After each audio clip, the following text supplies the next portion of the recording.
Rasulullah sallallahu alaihi wasallam urang kaya atau urang yatim.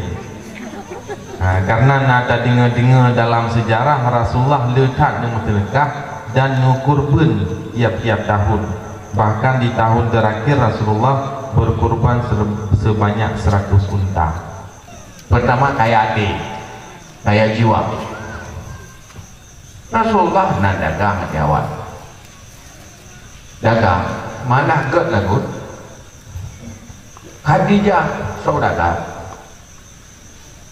Cuman Rasulullah kaya-kaya, tetapi hana nikah ngata saya nak sedekah malu sampai hana terpuna. Sampai hana terpuna nama masalah abe puyana nama masalah. Rasulullah gatinkan hana minta pen. Rasulullah gatinkan karena memang hana pakai, tapi mandung dia pakai perjuangan. Kadang buat membantu para sahabat, membantu sahabat, dia tenda ron. Bila Rasulullah betul orang yang membuat rezeki sabena, menyokong kaya raya. Hai mana kaya kena tapi rezeki.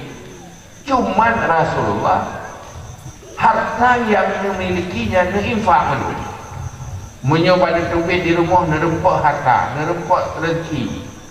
Nyan hana wae le rumah segala ni kita orang yang menghajat ada.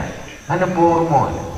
Nak wait ile tu yang menghajat kata, nujuk kata. Yang mana sikap Rasulullah? Asaina hana putelan, langsung infak.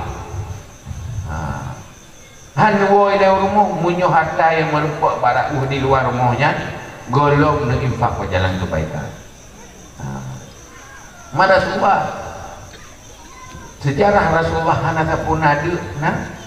Sejarah Rasulullah bersedekah luar biasa, nah. Ada apa? Kan hana harta Rasulullah. Nah, tapi duduk pada infak ke hana.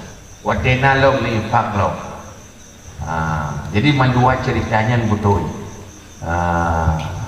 Rasulullah nanti mu lunta lepas jai. Memang lah.